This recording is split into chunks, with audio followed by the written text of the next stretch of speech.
Hello and welcome to another episode of Who Knew in the Moment, the podcast. Today, I am honored to have a familiar face with us for episode number 2, but Noelle Jett is with us. And we had the first version of their story, and that was really how they went from where they were to where they're at today. And today we're going to dive a little bit deeper on the book that they have coming out, and then also Noelle's success in the social media realm and some tips and tricks that will be helpful there. So Noelle, thanks again for being on today. Absolutely. It's a pleasure to be back with you. You bet. So once again, at the end of our last episode, we talked about the books that are coming out, and we have kind of 2 coming out in 2022, but we're going to start with the one that is a little bit more focused towards you, as I understand it. So talk, once again, we heard a little bit about how it came to be, but talk about what's all been going into that and the premise of the book and some of the underlying themes. Absolutely. So the book is called From the Ground Up, Building a Beautiful Life with Grit and Grace. So it's really a threefold book. So part 1 is just life, overcoming hard things, pushing through when the going gets tough, achieving big dreams that most people would tell you are not achievable. That's one section. Second section is a house. We built a house. That's what all of this started from. A lot of people are interested in DIY projects. Maybe not everyone is taking on an entire house build. However, even just simple things that we can talk about that. And then the third section is utilizing social media. In this day and age that we live, it is an amazing tool, no matter what your career choices, no matter what you're trying to achieve with your life. Social media provides a tool that is just unheard of to generations past. It can open so many doors, opportunities, make connections in ways we would have never dreamed possible not that long ago. So it's just how we utilize that, and some, like you said, tips and tricks to allow other people to do that same thing. Yeah. So Yes. I like how it's got the 3 different parts. So starting with that first part, the grit part, right? Overcoming adversity and things like that. Not to give away the whole context of it, but what are a few things as you reflect back on it that, you really saw grit come through in your life? Sure. So, and not everyone may have the same exact challenges that I had to overcome. Like everyone's background is going to look different, the things that they had to overcome. For me personally, I was raised in poverty. Yeah. My parents at one point, I think, made $6,000 with a family of 7. We've lived off the land. We raised cattle, or a cat. We usually had like a cow, a pig, some chickens. My dad deer hunted. We had a garden, and that's how we lived. We didn't go to the grocery store and just buy groceries. I think at the best point, my mom spent $300 a month on for a family of 7. Milk was considered a luxury item.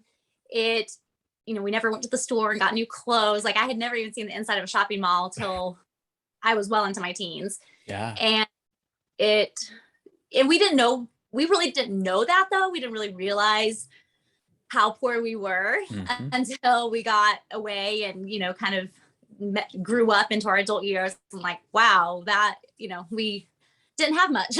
Yeah. So that was one of them. And secondly is religious extremism. I was raised in what I label a cult.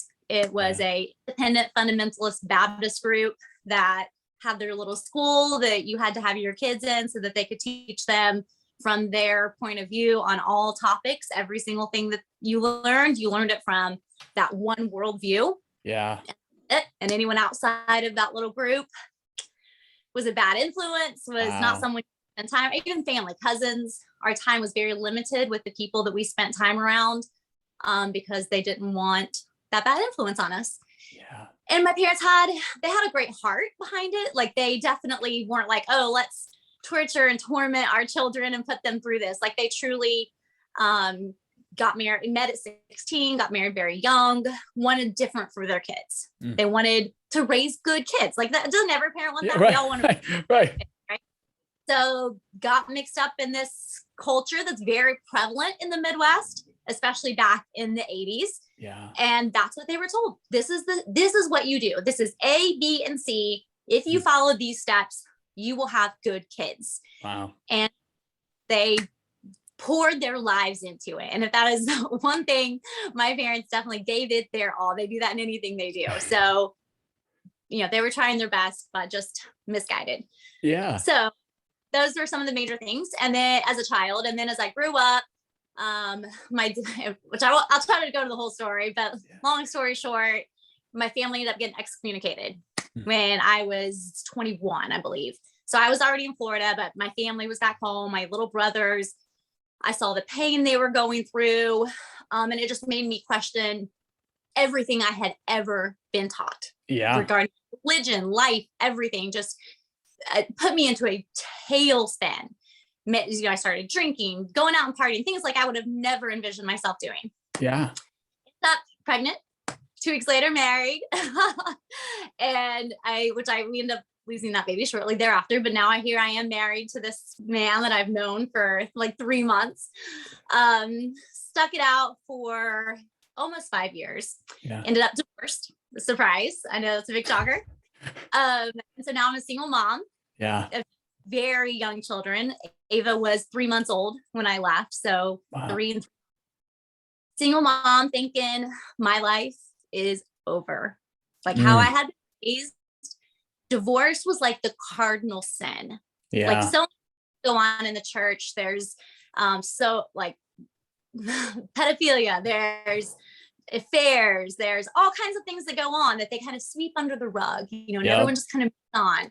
But divorce was the one thing that like you just did not do. Right. So I thought I was going to be, the single mom that had just ruined my entire life. These decisions that I had made just set me on this path to destruction. Well, a year later, in waltzed Daniel, and he looked at me with my 2 kids, and he actually has a stepdad who had come into his life when he was young. Yeah. And his response was, if I can do for kids, these 2 beautiful little girls, what my stepdad has done for me, sign me up. Wow. And our first date, we were inseparable. We got married a year later, and here we are today. Yeah. So that's kind of backstory, some of the things I've overcome. There's more that we talk about in the book, but that's just kind of all of it. The biggest 3 points, I would say, in a nutshell. Yeah. So let's start with the first one and work through that. A term you used was, we were poor, we were in poverty. And yet you talked about, your household in a very, I would say, loving manner, right? We were still a family, we didn't know different. And I think, I've heard it explained this way before. There's a difference between, poor in regards to finances and poor in regards to mindset and standard of living. And so maybe talk a little bit about, the separation of that, even though maybe from a financial standpoint, we didn't have everything we would have wanted, right? And things like that, but there was still a good, foundation and, structure in a home. Sure. Now we were in a very poor part of America, a very rural country part of America, which at some point I will talk about in this journey, I will talk about the problem with rural America and some of these issues that we have in our own country and the health and the mind issues, like the mental health issues that result from that just are not being addressed. And these people are just falling through the cracks, and people just don't, no one ever even knew what was going on for our family, which is in and of itself its own problem. So we just didn't see wealth. We didn't know all these other people have wealth, and the religious part of it kind of colored it too, because wealth was seen as a bad thing. Wealth, money is evil. The love of money is the root of all evil, we were told. It was good to sacrifice. It was good to serve Jesus, and he would provide everything you ever needed. We didn't go to the doctor. I think I went to the doctor one time in my entire childhood. And instead of saying it's time for your annual appointments, we were told, God gave you strong bodies and healthy teeth. We don't need to go to the dentist. We don't need to go to the doctor. Wow. So the religious aspect played into that as well. Yeah. But we had food in our bellies. We ate. We didn't get I always laugh at this story, but every Tuesday there was this little diner in town, and the students could place their little order, and this little old man in the church, he'd go pick up the food and bring it to the school, and they'd all get their little meals, right? We never got to do that because when $5 per student times 5 kids, there's $25. Right. So every Tuesday I would volunteer to go distribute the food so that I could eat the French fries from the bottom bag. That was like my treat. So every Tuesday I'll go down and I'll distribute the lunches and then pull it all out. There's little French fries and I'm getting to eat them. So we didn't get the treats, we didn't get the luxuries, but we were fed. As far as we knew, we were healthy. We knew we were loved. So we had a foundation. And they did a great job of kind of sheltering us so that we didn't know how poor we truly were. Mm-hmm. Nope, that's good. So for you now, as you're growing up and you're getting different life experiences, right? You're outside of the house. It sounded like you didn't necessarily start questioning things though until the excommunication. So for you, what was there any sense of, as you were interacting with other people, like, I'm intrigued by it, or was it just, no, this is what I taught, this is what I believe, like this is right? For me, it was always, I was a bad person. I was a strong-willed woman that is not looked well upon in those circles. And that was like my biggest downfall, is I was strong. And I was talked down to that from the time I was, my kindergarten school pictures, I refused to smile. And they were going to take me to the principal's office and give me a paddling because I refused to smile. Wow. And how I was very strong-willed. So I always took it internally, like it was a me problem. It was a my heart problem, that I wasn't good enough, or I wasn't able to follow what I had been taught, but that's what I wanted to do. Like I can just, humble my heart. If I can just become less strong-willed, if I can just become this quiet, meek, humble person that this church wants me to be, then. And so I strove for that. And I would feel guilty if I listened to like anything but Christian music, like Southern gospel. Even contemporary Christian was evil. Southern gospel only. Wow. Like if I snuck a pair of pants on, I would feel like so guilty. Like it would just eat me up with guilt. So I truly felt like that's what I needed to attain to. Yeah. And anyone outside of that just, was so wrong and had bound straight for hell. And I just had to figure out how to make get my heart right with God. So it wasn't until all of the other things happened that I really was like, well, why? Why do I need to feel? Why do I not do these things? And then that's what started the whole, it was like my moral compass was like, ping, like what is right? What is wrong? Where are the boundaries? It was like I was starting from scratch, something that most people learn throughout their childhood, through their teen years, where those boundaries are. It was like the world was just open to me and I didn't know what I believed. I didn't know what I stood for. I was starting completely from scratch. Wow. So for you today, having learned good life lessons, but also very constricted life lessons, how is that impacting you as a parent today in how you raise your children? I think it makes me, I'm a more hands-off parent, I think, than a lot of parents I know. Yeah. I focus more on teaching them to have personal responsibility. You make right decisions because you want to make right decisions. You choose to do things because you want to do them, not because I'm telling you, because I know 100% that if I can talk to you till I am blue in the face, and if you want to do it, you're going to find a way to make it happen. Yep. So to me, it's more important that they really understand their own heart and their own beliefs and their own desires, and that they're making decisions based on that versus what I'm telling them. And the most important thing is they know that no matter what, I love them, I support them, I am here for them, no matter what they choose in this life. Yeah. It's my love not based on their actions. Yeah. Well, and I think that's such a interesting dynamic, right? Because as a parent, there's probably certain times where you do show more love, whether it's, hey, they just got this good grade, or, report card, or they just had this phenomenal sporting event. And I think depending on how you're doing that, like kids can start getting that thought of, well, that's what I have to do to earn it. Right. So when you talk about that unconditional idea, so maybe elaborate a little bit more on that. I think that's good. Just making sure that they know, no matter, like I try and this gets into more physical appearance and things too. Like I never try to make comments based on physical value, like what you look like, how your hair is, what what you're looking like today. Like I try to make more value-based statements on their worth, like their character, the things I'm seeing in them, the way they're treating their siblings, the way they're treating others. When I make them see wise decisions, when they come to me and confide something in me that I know was hard for them, I'm proud of them for being willing to be honest and open with me, because those are the communication skills that I want them to learn. And that is what I want them to know that their character is based on, not just making me happy. Yeah.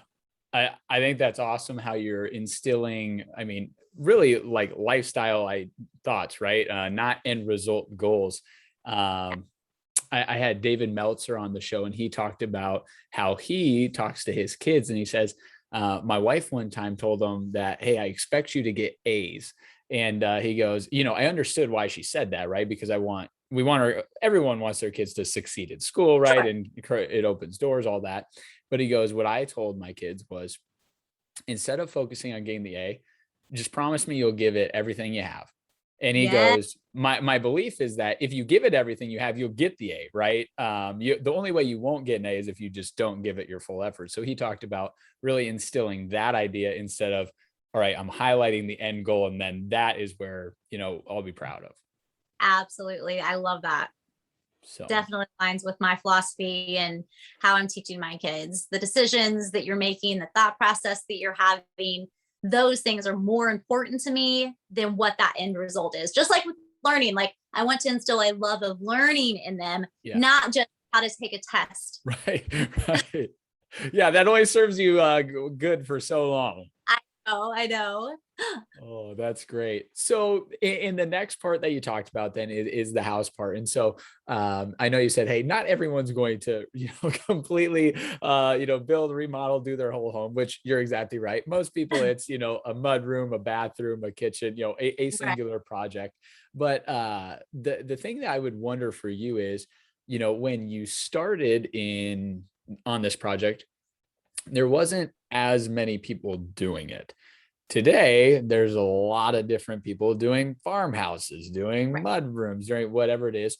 What is it about what you guys are doing or what you're building from a brand standpoint that has allowed you to, I don't know, I don't want to say like stick out comparatively, but really, have a great following compared to the fact that there's so many people now entering into that space? Or I think the biggest thing is that while we do niche down, and you will hear a lot of people talking about that, you need to stick in this one category, in this one category only. Yeah. While I do think that we're in, which I know this is kind of getting over into the social media aspect of it, while I do think that is important, I also think it is important to be well-rounded in your brand. We're not only known for the house that we built, we're also known as parents. We're known as business people. I'm now known as cleaning person, thanks to this rental house. We're known as, like, all these other categories of our life have now come into play and are part of our brand. Yeah. So instead of just saying, hey, we built this house and this is what we bring to the world and this is the value we give you and that's it, we've tried to do a really good job of pulling our audience into our lives and really just putting the whole picture out there for them and really just letting them feel like they're a part of the whole process. Yeah. So that brings up an interesting thought to me. And that is it difficult at times to really open yourselves up to be vulnerable in that aspect? With it's not just, I'm showing you the final project and the beginning project, like, this is our life. This is craziness. We do have yellow jackets coming into our house, right? But I mean, is that a difficult thing, or is that something that at this point you've just kind of learned to open up and be comfortable with that? So let's go back a little bit. Yeah. In the beginning, it did make me nervous. It was nerve-wracking for me, for people to see, because what you mainly see when you look at social media is this, like, almost just perfection, like these perfectly curated feeds and these beautifully aesthetic videos and these seamless looking projects. And on TV, it's like, oh, this is the junk house, and look, oh, 5 days later, oh, it's so beautiful. And it's hard for me to see that and then think, like, that's not my life. Like, this house is 6 months longer than we thought it was going to do. These projects are not finished yet. Like, there's so much about, like, there is nothing nothing perfect about our lives. And it made me nervous to put that out there. And I was afraid people would be like, oh yeah, no, I want to be inspired by people that have their stuff together, not by, mom of four that's like literally pulling her hair out. However, I learned as I started putting the reality out there and as I started talking about where I'm coming from and what makes me make the decisions that I make and how I find my motivation and what the reality of the situation is, they love it. And they love the rawness of it, the realness of it, the authenticity. And because of that embrace of it, it makes me more comfortable sharing more of who we are. And an amazing example of this is this rental house. Yeah. Honestly, I was scared when we moved in. I was like, what is my content going to look like? Yeah. Everything done for 3 years was with the backdrop of this beautiful home. Yeah. Like it was beautiful. And now there's mold and there's black stuff and like none of the walls are pretty and the light fixtures are hideous. And it's all just old and tiny. And I'm like, are they going to like that? Are they going to be like, ooh, no, we like the pretty background. And I was nervous. Like, I'm like I work with a lot of brands. Like, are these brands going to be like, yeah, no, we want the pretty stuff. Like, we're not comfortable you showing our product in that not so pretty place. I got an email, and this has been a slow process, but I got an email this week from one of my brands, and it was a 3-part series. And I had made sure to record all 3 parts before we moved out of the house. Yeah. Well, they kind of shifted the content a little bit for the 3rd round. They wanted to do something a little different. And I'm like, okay, that's perfectly fine. I'm happy to do that. But I just have to remind you, it's not going to have the pretty background, because if you're wanting me to refilm this, I'm going to have to do it now. And it's this house. And she wrote back and she was like, we love that. We love the authenticity of it. We think that actually is better. And we're excited to see that. And it made me just so happy to know that not only has my audience embraced it with open arms, like they have just been so supportive and so kind through this entire process, but to also know that my brands are like, we love it. We're here to support you too. And we're all for it. It made me so much happier and just so more confident that no matter what my life is looking like, no matter what the chaos is like behind the scenes, it's okay to show that. And it actually helps resonate better with people. Yes. And they're who we really are. And to be honest with you, I'm maybe getting on a rabbit trail here. There was truly a subset of people that almost discredited me in the pretty house. Well, yeah, I could keep my house clean too if I had a beautiful house like that. Well, yes, it's easy for her to stay organized. Look at all this amazing closet space and all this great organization she has. And I would respond like, I'm 39 years old, and this is the first time in my entire life I've lived somewhere like this. We lived there for 2 years. So 37 years, I have lived in campers, trailers, houses that had holes in the windows and chickens are coming through it. Like that is the reality of my life, not this beautiful home. So learning to be organized and be clean and have a life that you're able to functionally live. And it's not about it being beautiful and it's about being able to functionally live with your kids and be able to, cook, you need to cook and have the clothes clean, you need to have clean and make your kids feel this sense of peace. And that's what it is to me. So anyway, but to be back in this space and be able to show people this is more really who I am and how I work with these kind of spaces is almost a good thing. I feel like this is really more true to who I am, though I am excited about the new house. Absolutely. Let's not get confused there. We are excited about that. So as you were speaking, like the thought that just kept going through me or through my head is, people do talk about how on social, like it's people's highlight reels and things like that. And how refreshing it is when somebody is open, they're transparent, right? And you're like, oh yeah, I had not that exact same thing happen, but yeah, I had a disastrous something happen last night too. Well, Noelle had that and she's still rocking and rolling today, right? She's still forging forward. So I think that's a great realization on your side is, hey, the openness, raw and real, people connect with that, right? Sometimes it's, to your point on the latter part of what you're saying, it's tough to connect with someone. You're like, yeah, I don't live in a house like that. I'm more in the house you're in now, right? I'm more in this rental spot rather than this beautiful one. Right. And honestly, like Daniel, he would ask me sometimes, like, why is it so important for you for people to know your background? Like, why do you feel it's so vital to say, like, hey, I grew up in poverty. Yeah. Like, I wasn't given anything. Like, why is it so, like, why do you hone in on that so much? Like, why don't you just move on with your life? And I say, because there's other little girls out there. There's other teenagers, young single moms out there just where I was. And they need to know that it can be okay, that you can make your life, that you can get to a good spot no matter what your background looks like. And I will never forget where I came from and how important it is for me to reach those people and let them know that. I will never pass it. I love that. And I mean, you can see when you talk how passionate you are about that message getting out there. And I think the interesting thing behind that is it really talks to the power of choice, right? Because there's so many people that you've probably met that have similar backgrounds or similar upbringings, or maybe even worse upbringings, or better upbringings, and they haven't taken that step. And so at some point, we need to make that choice that it's, you know what, it's okay to want more. It's okay to do something above what I've seen in my past. So maybe talk a little bit about that for you, and the freedom and the opportunities that have come after you've made choices like that. Absolutely. And I do remember how I spoke earlier about the religious aspect of looking at people. So I was always raised or taught, or maybe I wasn't intentionally taught, but just the things you overhear, the things that are said.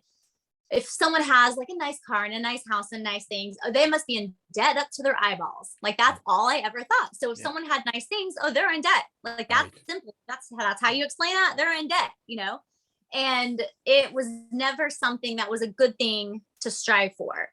And even now, like, my end goal is not to, be, like rich and famous and have all this money so that I can just, do whatever I want to do. No. It's to provide a solid foundation for my children, to be able to provide them a life.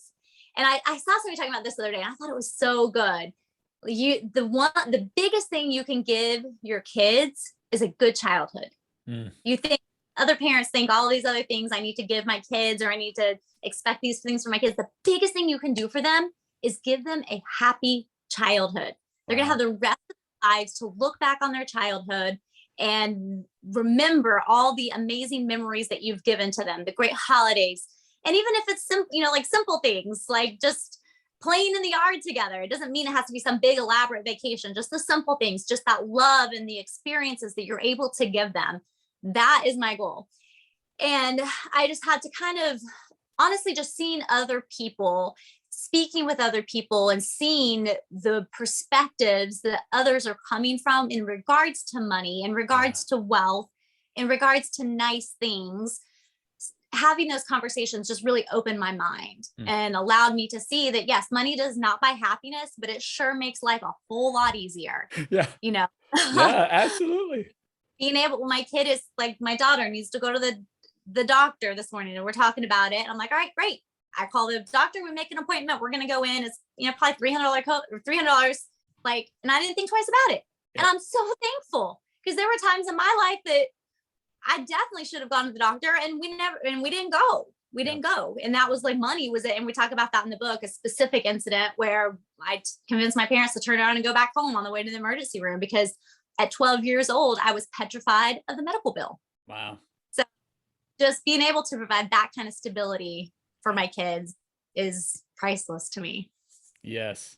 You and I could talk about this the whole day. So we're not going to, I'm forcing us to transition because I know you've got things to get done, but yeah, we could keep going all day. This is amazing. I'm stoked to read your book here soon. So let's transition. Let's talk about social. So on the social and this side, is what I get about. What was it? I said, and this is the one I get the most long-winded about. All right, let's clear our schedules the rest of the day. I have a flight at 3:30. Other than that, we're good to go. No. So as we talk about that, once again, that has been, pivotal to the success that, you guys have had in regards to branding and connections and things like that. So once again, in our first episode, we talked about, you saw an account that had 20,000 followers and you're like, well, gosh, if I could just get to 20,000, like then we will have arrived. So talk about the beginning phases of it and then getting through it. Because once again, similar to somebody that maybe sees the house, right? The house that you guys were just in, it's like, well, of course she can do that. She's got this gorgeous house. Well, of course she can do that. She's got 300,000 followers. Well, you didn't just wake up one day and go from 100 followers to 300,000. So talk about that.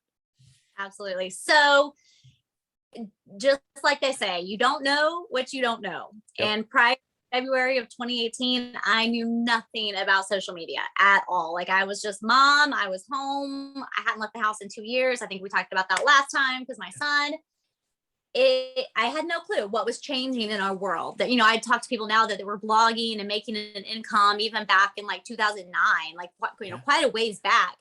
And I was clueless, no idea at all. So I was literally starting from ground zero. So if you think, I don't really know that much, if you know it exists, you know more than I knew. So yeah, she had 20,000. So my initial goal was to get 5,000 followers by the time we got done building the house. And I thought maybe I could do some kind of home goods store or something like that. And we started on Instagram. That was our first platform. Yeah. And I just started sharing information, looking at the analytics that I love so much. Yeah. What resonates with people? What do they love? What are they wanting from me? 3 main points, 3 main things you want to do with your social media, whatever it looks like. Entertain, inspire, and inform. Those 3 things. If you can find a way to hit on at least one of those things, that's what you need to hone in on, which of course I didn't know that back then, but I was just, okay, what are people resonating with? What are they responding to? What are they talking about? And I would try to find that and then give them more of that. And so just slowly grew, start, little bit. And of course, this is while we're building the house. This is, while all that chaos is happening, still no goal, no idea really where this was headed, which I think is an important part. Being adaptable and being able to shift and change without having this picture in your mind of this is what is happening and this is my only option. Yes. But instead being willing to divert and change it up and totally reinvent it if it needs to happen, instead of just being stuck in your ways and saying, this is the only way I'm going to do it. Mm-hmm. Or this is what I want to do. This is how I want to put myself out there. But instead, what do people need from me? How can I serve my followers? What can I provide? How can I provide value to their life? How can I make them smile today? How can I teach them? Focus on what they need from you versus what you think you need to bring to them. And just remember, you may not want to always put yourself out there, but there may be someone out there that needs you. They need to hear your voice. And you may think, oh, it's oversaturated. And there's so many people out there doing it right now. You think there's not thousands of other American 30-age families with kids building houses? There's lots of us. Yep. I'm no different. There's nothing, not a single thing about me that makes me special or like some unicorn that allowed me to grow. Nothing at all. Just getting your voice out there so that people can hear you. That is the point. Do not worry about, I'm not relevant. There's too many people already doing it. You have a voice that needs to be heard. And that's what you have to focus on. So back to what I was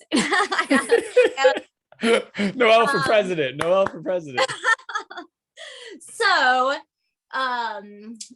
started figuring that out. And then I think we talked about this last time, the first brand deal, the first person, the first DM I got in my inbox on Instagram that said, hey, can we provide you doors?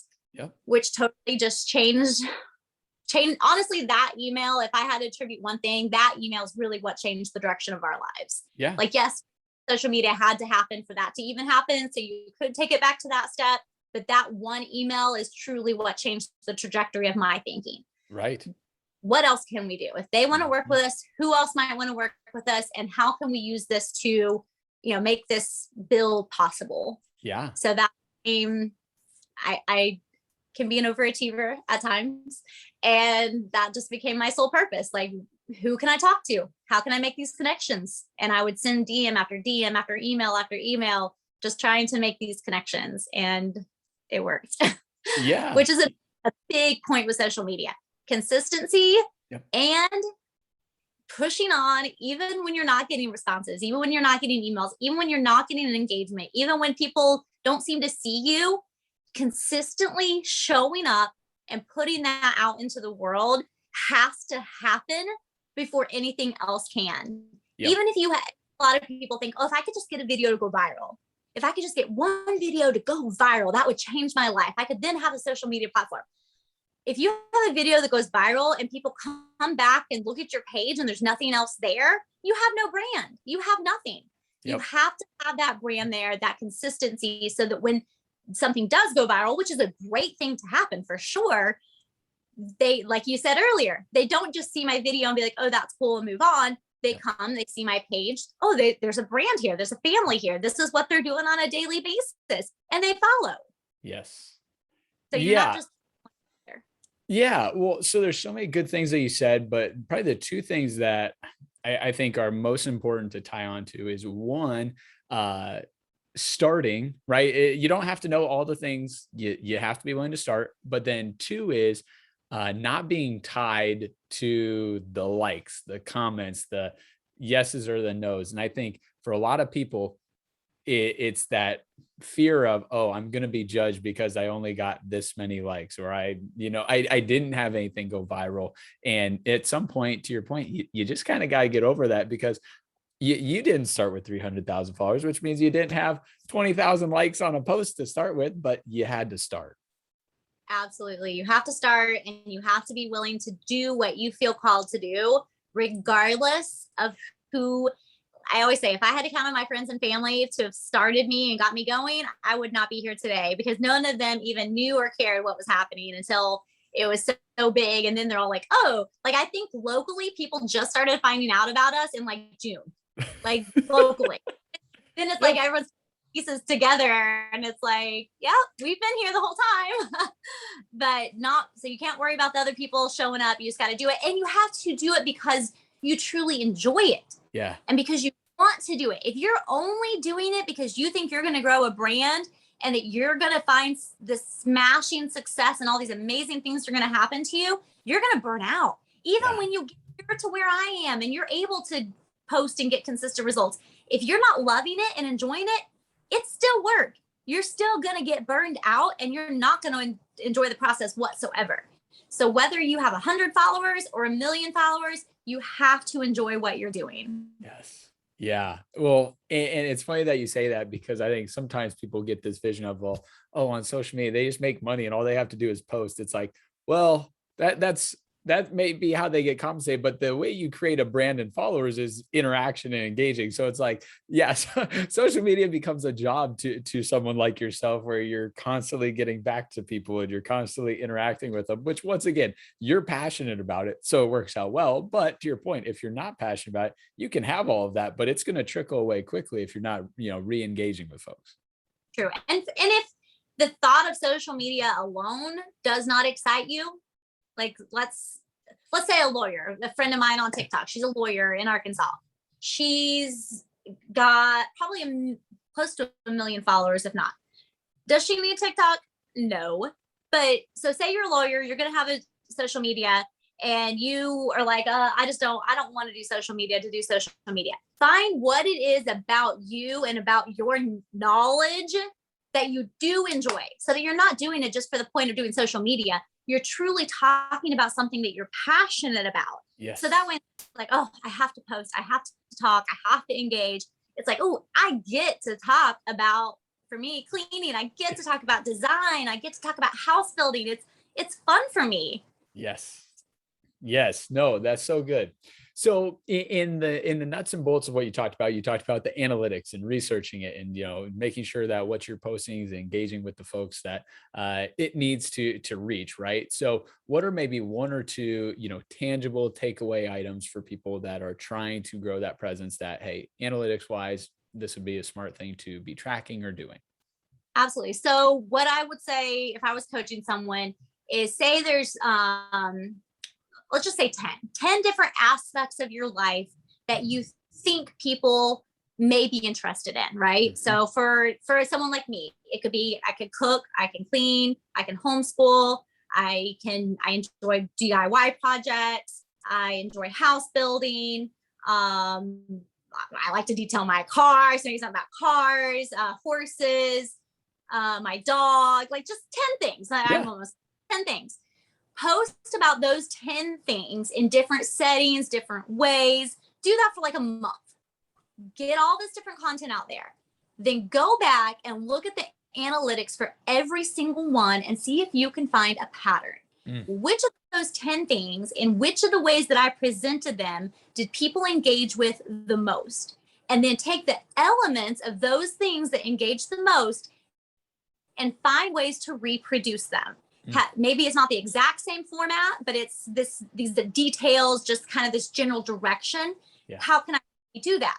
Another way you can do it is find someone that's doing something similar to what you think you want to do. So if it's another mom, she could come to my page and say, okay, Noelle is talking about these things. Let me look at her videos, see which ones are doing well, read the comments. What are people saying? How are they engaging with her content? And how can I be inspired by that? Not how can I copy her? Not how can I do what she's doing, but how can I be inspired to do my own thing that has similar elements to what I'm seeing her doing? So that would be my advice. That's great. That's a great piece of advice. Find someone that's in the space you want to be in. And to your point, don't copy, take notes, what's working, and then put your spin on it. Yes. Perfect. Now we have to pivot to another social media platform that you're very passionate about. The newest, the greatest, TikTok. So talk about that, because, once again, I'm sure there are certain principles that you were able to carry over from Instagram to TikTok to help grow it, but also it's its own platform. It's completely different in a lot of ways. Totally. And a lot of people are scared of it. A lot of people are intimidated by it. They don't understand it. They think they have to do the trends. They think they have to get on there and dance. You will never catch dancing ever. But I think the biggest, like the overarching viewpoint here would be that adaptability that we talked about, like not getting so stuck in what you're successful at. So say you're on Instagram, you're successful, you're making money, you've got an audience that's following you. I'm so content over here that I'm not even going to pay attention to what's going on over here. But instead, researching, looking what's upcoming, where are people starting to spend their time? Because the early adapters definitely get the upper hand. The people that were first on Instagram had an easier time growing platforms and getting an audience. The first people that came onto TikTok had an easier time. The further into the game you wait, the harder it's going to be to grow that platform. So that's more just an overarching piece that can apply to any platform that you see. Like anytime I hear about a new platform that has any kind of viability, I try to go ahead and download it, get my username handle or reserved, and I have it. And then if I start hearing things, I'll know that maybe I should start putting some content on there. So just be open to change is the biggest thing. But as far as TikTok alone, like, do you want to get into the actual? Do it. Yeah. Okay.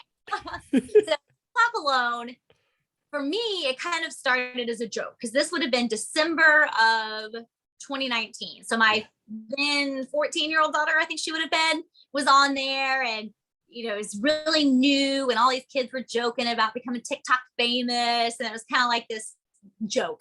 So it was Christmas Eve, I think, or maybe Christmas Eve, and I jokingly was like, watch your old mama do this, like let me show you young kid how this is done. So I made a video, I put it on there, and it went over 1 million views. Wow. And I just kind of laughed, like it was just kind of funny. And of course she was like, Well, fast forward, I didn't post much more after that because at that point everyone just laughed at it. It was a platform for teenagers. It was just the kids on there having fun. It didn't have any true value. So I didn't do a whole lot. And then March came, and we all know what March of 2020 would look like, right? And I immediately saw what was happening. Everyone's staying at home. Everyone's on social media more than ever. And I started seeing other people showing up in that space that I had never seen before. And I knew that was the time. That was when I needed to get on there, start being consistent. I was posting several videos every single day, engaging with people, and got in at a really good time, which is not the only answer. If only the people that got in at a good time are successful, there wouldn't be that many successful people. That alone is not the only key. It does help, but it's not the only. So don't be discouraged if you've already missed that boat, right? So it did help. got in there, found a way to make it my own. I didn't get on there and dance. I didn't get on there and lip sync songs and, do the trends and the trending hashtags and the trending sounds like everyone was saying I had to. I made it my own. Yeah. I started and I experimented. I tried different formats, different ways of presenting my content, different ways of talking about what was going on, and watched my analytics until I could tell that the thing that was resonating most with people is the format that you now see. So showing whatever it is I'm doing, voiceovers, which I think it's so funny how divisive my voice is. Like how can a voice be so divisive? Like people either hate it with a passion and like you rate, or your voice is the most angelic thing I've ever heard in my life. Can you read me stories? Like it's one extreme or the other. There's no one that's just kind of like, her voice is all right. It's like one or the other. But leaned into that. And that's what became recognizable about me. So even if I'm talking about something totally like last night's video, you'll have to go watch it to see what I'm talking about. But I didn't just jump in with the scene of panic, like, cause that's what it is. I'm holding the phone cleaning and then you hear me scream and then you quiet. And then I'm like, run, crew, run. We run out of the room. I didn't just start with that. I started with, I was cleaning Isaac's window last night and this happened. So that way immediately they know it's me. Yep. And then they'll go on and watch the rest of the video. So I just had to leave that, find what it was about me that set me apart, that made me identifiable. What do people relate to? And how can I repeat that? And now that's my form. And I found that it works. So now I use that constantly. Yes. Now, I know a lot of people talk about, I don't know if you want to call it like promoting in your story versus promoting in posts and things of that nature. Do you have like a ratio of, how you suggest people are posting and things like that on different social media platforms? About brand deals? Or are you talking about in just personal growing your platform? Yeah, kind of just the personal side. Okay. So with Instagram, what I have always said is that your feed is the pretty thing that attracts somebody. That makes them want to come see what's going on here. Maybe like take a pretty house, a beautiful home. Someone sees it. Do they instantly know who you are and what you're about? No, but they just see you have a pretty home. It attracts them, right? Yeah. They come for, and that's your stories. Yep. That's where they get to know you. That's how you show them your personal life, what's going on, what I'm dealing with today. And that I leaned on that so heavily in the beginning because we were in the building. It was chaos. I didn't have pretty pictures to show people. So I attracted them with something beautiful and shiny. Yeah. And then in my stories, I'm like, all right, here's reality. So that's what I would say for Instagram specifically. Yeah. TikTok is different. You don't have stories, first of all, which I wish they would get them because it is so nice to just have that little way to drop stuff in there without doing a full on video. Right. But they have the post, but the biggest things, consistency. No matter what that looks like, it can be once a week, it can be 2 times a week, once a day, 3 times a day, whatever you're going to do, be consistent with it. Yeah. And for me personally, and other teachers will tell you different things, but for me personally, I like to find a time that is consistent. My followers know that starting at 8:00 every night, something's going to start filtering in from me. And now if you my comment section, you'll see, I was on here waiting for your video tonight. I knew comment. And it's funny that they know I pretty much do 3 every night too. And they know that. And if I do a 4th one, they'll be like, oh, we got 4 videos tonight, bonus content. I did not do that intentionally, but that's what's happened. And they know what to expect from me. And more importantly, the algorithm knows what to expect from you. So it knows how to push your content out. It knows who watches it, who engages with it, and it knows when it's coming in and where it's going to go. Which the algorithm is, you want that to be your good friend if you're trying to grow a brand. Absolutely. That's just like Pavlovian dog, right? Hey, you hear the bell ring, you salivate. It hits 8:00. We know Noelle's about to drop some content for us. Yes. I love it. So that may be different. Audience may be new, maybe 8 a.m. It can be totally different. And it doesn't, and like you could do 8 a.m., 12 and 5 or whatever works for you and your audience, but it's just that consistency.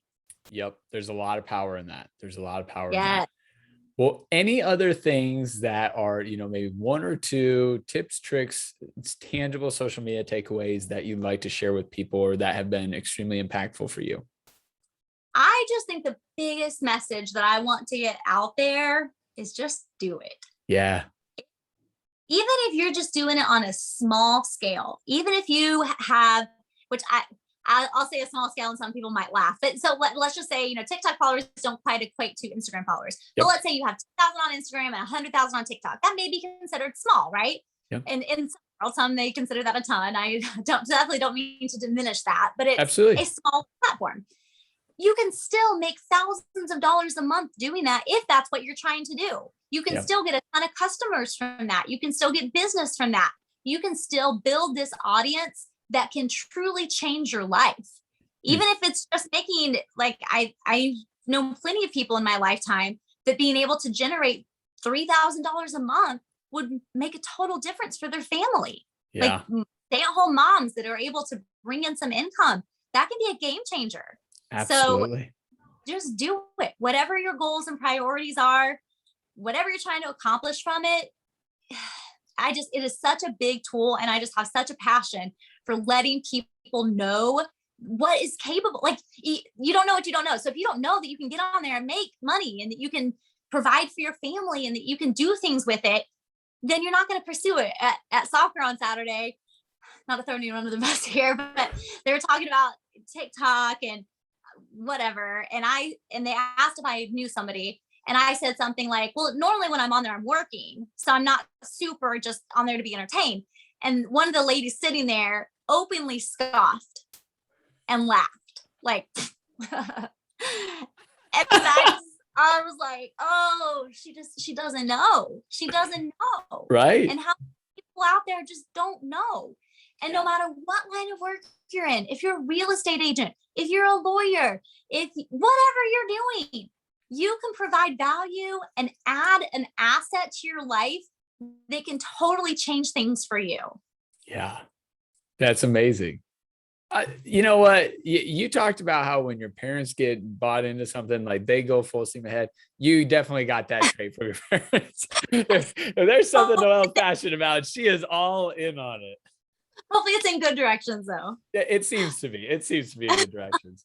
Well, as always, Noelle, I appreciate your time. And yes, so the book launch, we can pre-order now. Yes. And then the book launch is in spring. The first book comes out March 8th. March 8th. And in October. I love it. I love it. Well, we will make sure to include that, but thank you again for your time. Absolutely. It's been a pleasure. I obviously get very excited about these topics. So thank you for letting me talk about them. You bet. Thanks, Noelle. Thank you.